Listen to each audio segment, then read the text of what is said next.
everyone, and welcome back to another episode of the Black Liberation Tech podcast. I'm your host, Dr. Renee Jordan, and today we're going to continue on with our interactive lesson. So let's go ahead and go over to the Black-Liberation.Tech website to continue. Let's go back to what I was saying in terms of the lesson. So the question, how can you ensure that you are reposting ethically, giving credit where it is due, and adding value to the conversation? And so here's my response. For me, reposting is never just about boosting visibility. It's about integrity, context, and care. Ethical sharing means being thoughtful about what you amplify and how you honor the voices behind it. When I share, I want people to feel both informed and inspired, not overwhelmed or misled. I always start with purpose.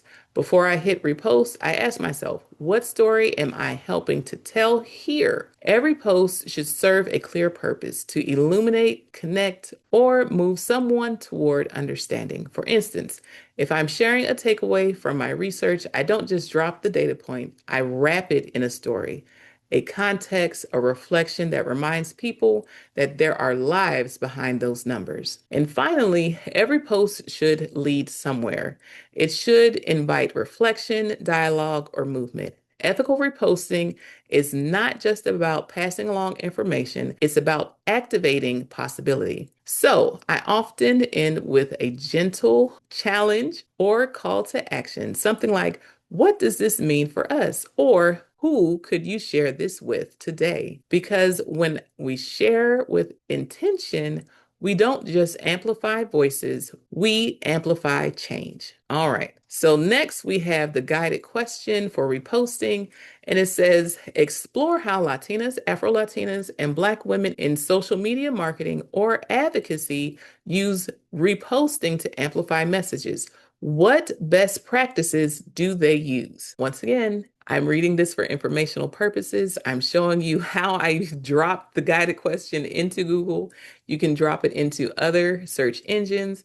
You can drop it into generative AI platforms and see what they come up with. And when you get there, verify and then trust. So here we go. Latinas, Afro-Latinas, and Black women in social media marketing and advocacy use reposting to amplify messages by centering community, curating content, and adding their own authentic voice. This strategy moves beyond simply sharing content to creating a powerful ripple effect that builds community, drives social change, and establishes thought leadership. Okay. How reposting is used to amplify messages. So first we have building community. Reposting user-generated content, UGC, from other Latinas, Afro-Latinas, and Black women and their supporters builds camaraderie and showcases the human side of a brand or movement. This encourages followers to participate and strengthens community bonds. Next, driving social change. Historically excluded and marginalized groups use social media to amplify their voices and bring hidden discrimination into the spotlight. Reposting is used strategically during movements like Black Lives Matter to organize protests, share resources, and galvanize support, creating a network of support. Social media allows Latinas, Afro-Latinas, and Black women to connect with peers and mentors outside of their immediate circles, leveling the playing field for career advancement. Reposting helps grow these networks, leading to collaboration, opportunity, and amplifying their professional reach. Next, establishing thought leadership. By consistently reposting relevant and high-quality content from other creators, professionals in these communities position themselves as curators and thought leaders. This demonstrates that they are knowledgeable and on top of important trends within their niche. Best practices for amplifying messages through reposting. Add original, authentic context. Instead of only pressing the repost button, adding personal commentary reinforces your brand's values and provides meaningful context to your audience.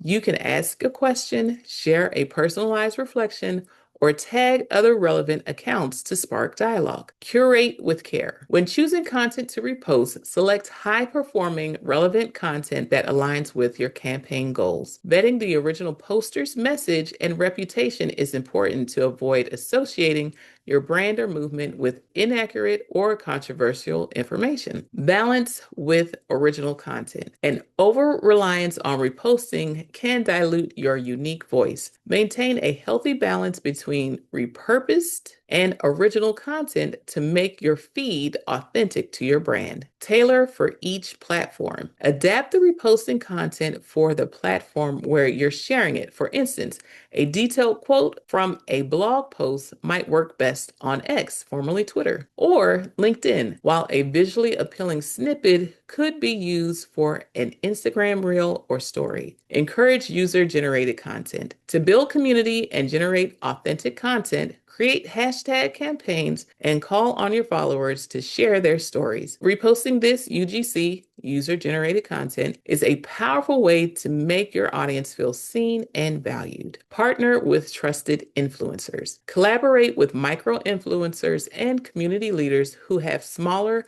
more loyal followings. Their endorsement can be more impactful than a celebrity endorsement because their recommendations are seen as trustworthy and authentic. A note on allyship and impact. While some view reposting as performative activism, strategic and authentic reposting by Latinas, Afro-Latinas, and Black women is a vital tool for community building and driving social change.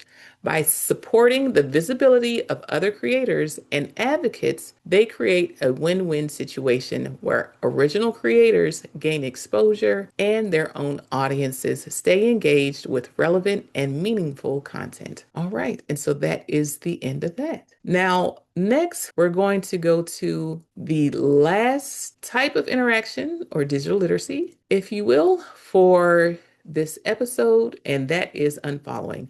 Now, for those of you who are on the blackliberation.tech website, for those of you who are on the YouTube and you're watching it, or you're on one of the social media platforms, you'll see an image at the bottom. And once again, this image was generated using ChatGPT. Okay, so here's the first prompt for unfollowing. How do you decide when to unfollow accounts on social media? What criteria do you use? Okay, so let's go to my pre-written response. When it comes to unfollowing, I think of it less as cutting people off and more as curating peace. My digital space should feel like an extension of who I am, purposeful, positive, and rooted in growth. So every so often, I do what I call a digital cleanse. I scroll through my feed and ask myself the question, does this content make me feel inspired, informed, or anxious? The answer usually tells me what I need to do next. If an account constantly posts things that weigh me down, violence, negativity, or content that triggers anxiety, I let it go. It's not personal.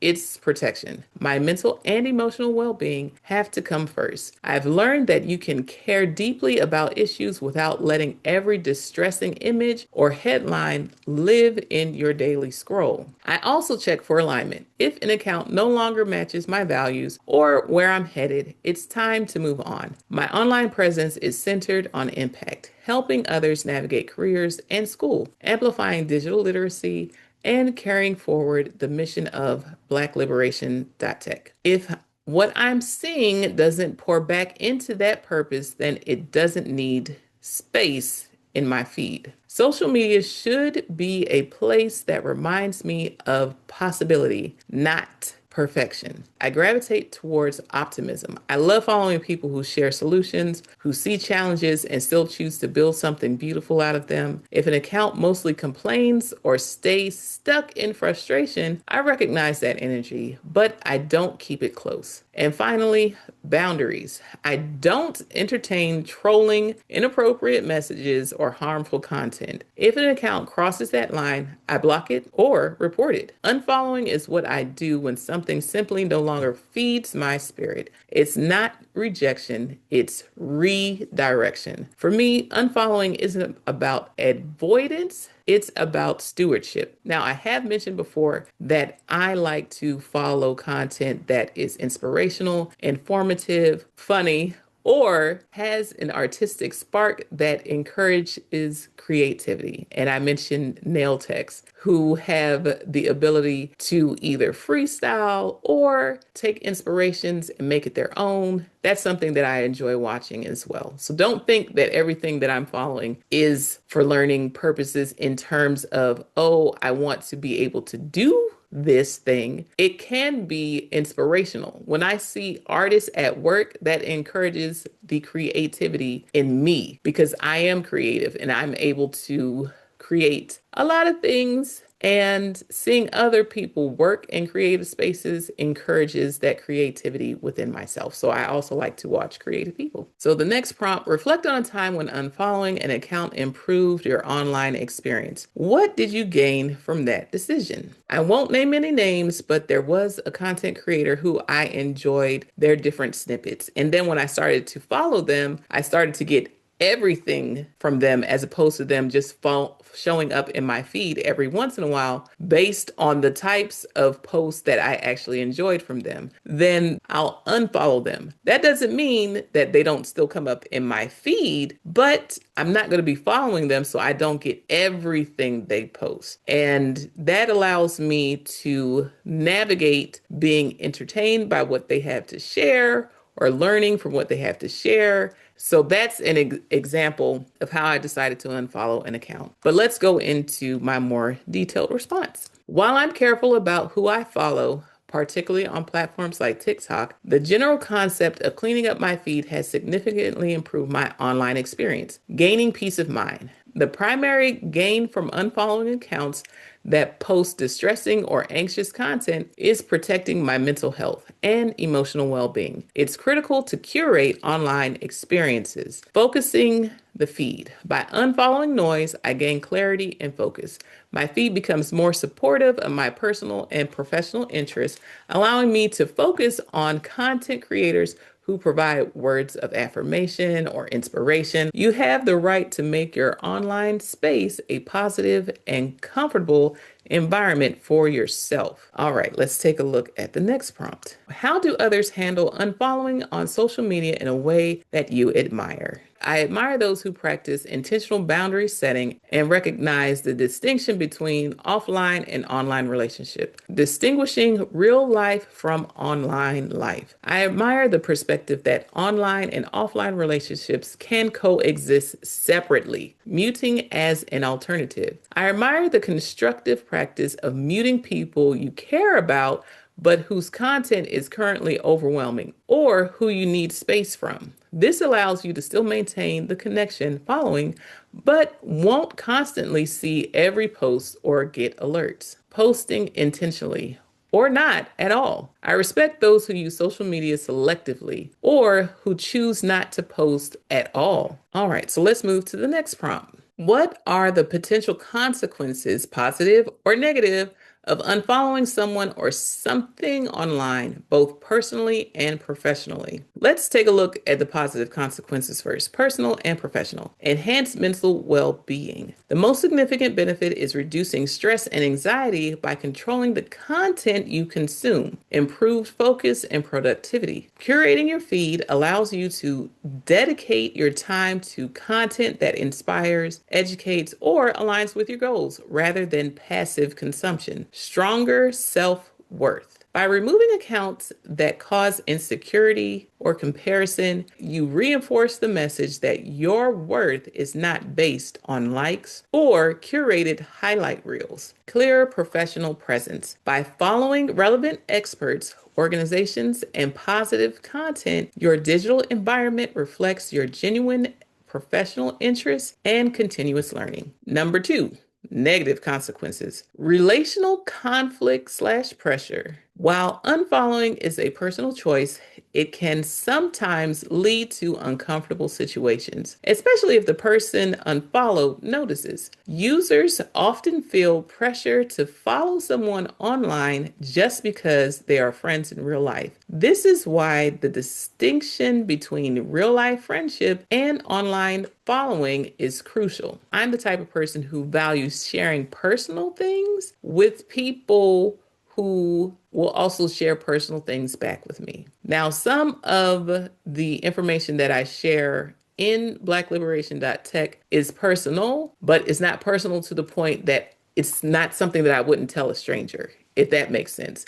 So if I wanted to encourage someone along the way, I would have to tell them my personal story, but I'm not giving them the blow by blow of my everyday life, if that makes sense. Now, there are some people who are comfortable with that, and that's good for them. But I need to have a separation where I know that the personal information that I want to keep to myself is indeed to myself. And the personal stories that I choose to share, it's in hopes that it helps somebody else along the way. That's my level of comfort. I would not mind someone coming up to me and say, "Hey, I follow you online. And I remember you talked about X, Y, and Z." And that would be okay with me because it would be a story that was meant to be shared and one that I hope would touch somebody in order to help them along their journey, as opposed to my day by day and feeling like, okay, now wait a minute, that's too much. Next, missing important life updates. If you unfollow someone who shares important, non-distressing content, you might miss updates that could be relevant to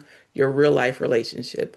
Though muting mitigates this somewhat when it comes to personal relationships.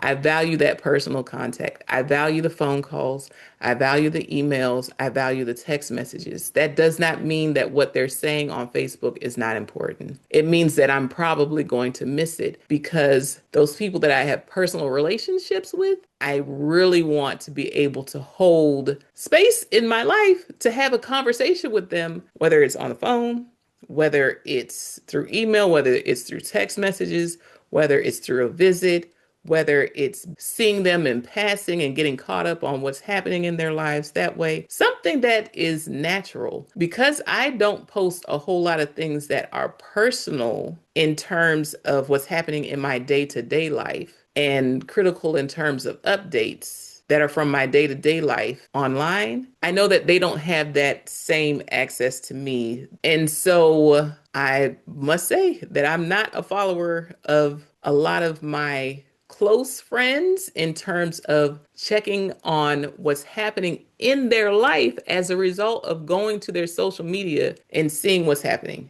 I might be connected with them on social media, but that doesn't mean that I'm reading every post and every notification that goes out, because I feel like if I'm their friend, we have that personal space. And how close we are in real life is how close I want to be with somebody online. If this is social media and I'm just following them in passing, hey, I expect somebody else to follow me in passing as well, based on what interests them. If I'm saying something that interests them, if I'm saying something that inspires them, if I'm saying something that helps them along their way, that's the kind of engagement that I expect from them. I like to keep it light, if you will. Although the information may be important, it's not my everyday ups and downs. And so that's the position I choose to take. Does everyone that I follow take that? Not necessarily, but that's their choice. And I'm there for informational purposes, to be inspired, to be entertained, or to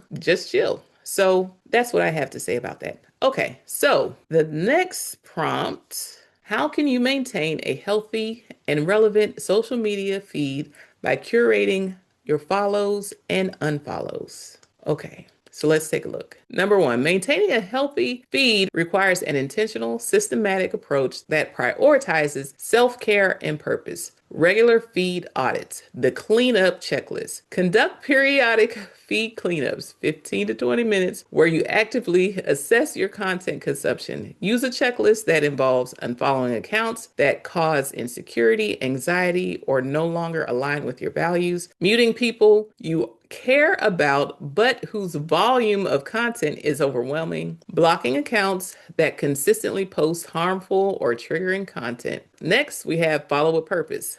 Actively follow accounts that inspire, educate, or align with your passions. For example, writers, artists, scientists, historians, activists. This ensures you are consuming high value, positive content. Mindful reflection before and after. Reflect on how you feel after spending time on social media. Use self-reflection prompts to identify content that uplifts you versus content that drains you. Set notifications and app boundaries. Turn off notifications for accounts or apps that constantly demand your attention and interrupt your focus. This helps you control when and how you engage. Create a pledge. Commit to specific boundaries. You might create a digital well-being pledge or wallpaper with your top 3 social media boundaries and set it as your phone lock screen for a week as a reminder.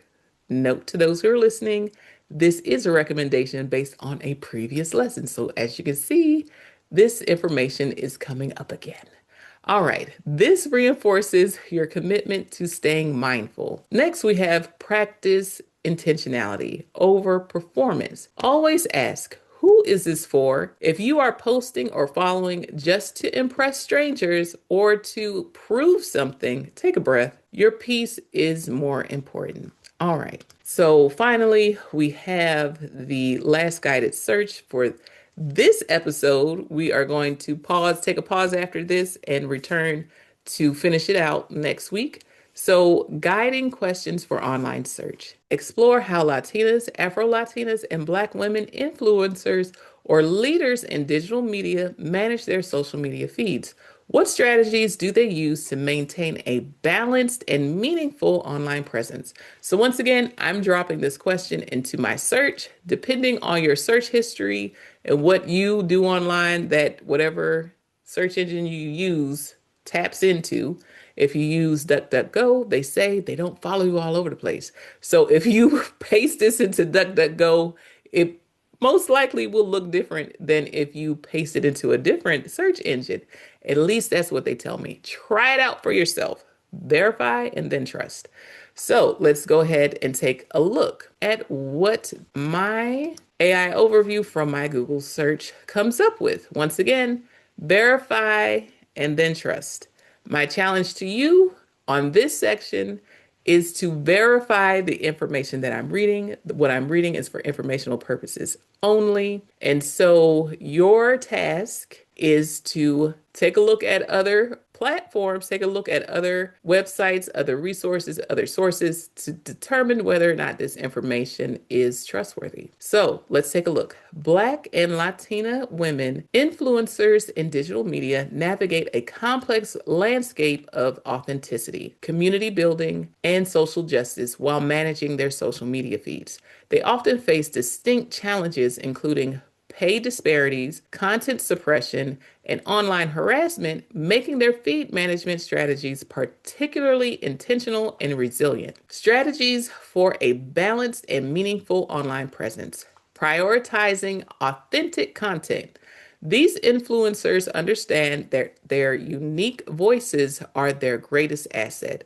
They prioritize showing genuine, relatable experiences that reflect their cultural identity and personal journeys. Cultural storytelling. Many use their platforms to share stories from within their communities, highlighting traditions, achievements, and nuanced perspectives often missing from mainstream media. Celebrating diversity within their own groups. Afro-Latinas, for instance, play a vital role in redefining beauty standards by embracing their specific heritage, which includes both Black and Latin American roots, focusing on relatability over perfection. In a digital space that often rewards polished aesthetic, many influencers gain loyalty by sharing unfiltered truths and candid moments, such as behind the scene content. Building and nurturing community. For many, social media success is measured not just by follower count, but by the strength of their community. They focus on fostering deep personal connections with their audience, creating safe spaces. Some creators, like the founders of the social media platform Good Feed, have explicitly built online spaces for intellectual conversation centered on women of color, encouraging dialogue and interaction. They frequently use interactive features such as polls and Q&As, and actively respond to comments and messages to bridge the gap between themselves and their followers. Next, we have collaborating with peers. Influencers often team up with other Black and Latina creators. These collaborations help to amplify their collective voices, share audiences, and create networks of mutual support. Okay, navigating and challenging systemic inequalities. Because they operate in a digital space where marginalized voices are often undervalued, these influencers employ specific strategies to combat racial and gender-based discrimination. For example, demand equitable pay. Through public discourse and anonymous forums like the Instagram page Influencer Pay Gap, content creators have brought attention to the racial pay gap in industry, advocating for fair compensation. Speaking out against content suppression, many Black and Afro-Latina creators report experiencing shadow banning or other algorithmic biases, especially when discussing race or social justice issues. They persist despite this suppression, finding ways to continue these important conversations. Next, we have educating brands on authentic partnership. They advise brands against tokenism and call on them to engage in long-term, culturally aware partnerships rather than performative, short-term campaigns around heritage months. They expect brands to lead with their creative voice, not the other way around. All right. Next, we have how they prioritize well-being and setting boundaries. The pressure of managing a public platform while advocating for marginalized communities can be emotionally taxing. Many influencers prioritize their mental health by establishing clear boundaries. For example, diversifying their online presence. Some strategically use platforms for different aspects of their personality or brand, adapting their presence to each network. This prevents putting all their assets in the same basket and builds resilience against changing algorithms. Next, we have disengaging and protecting energy. While some influencers choose to take on the role of educators and activists, others deliberately avoid over-engaging in emotionally draining topics to preserve their mental health. And finally, we have focusing on positive representation. Leaders like Sherry Williams highlight how Black women use digital media to create affirming self-representations, counteracting harmful stereotypes often perpetuated elsewhere online. All right, and so that is the end. Once again, I want to thank you for listening to another episode of the BlackLiberation.Tech podcast. I'm your host, Dr. Renee Jordan. Please feel free to like, subscribe, and share, rate, and review the podcast to help it become more discoverable. And until next time, take care. Bye-bye.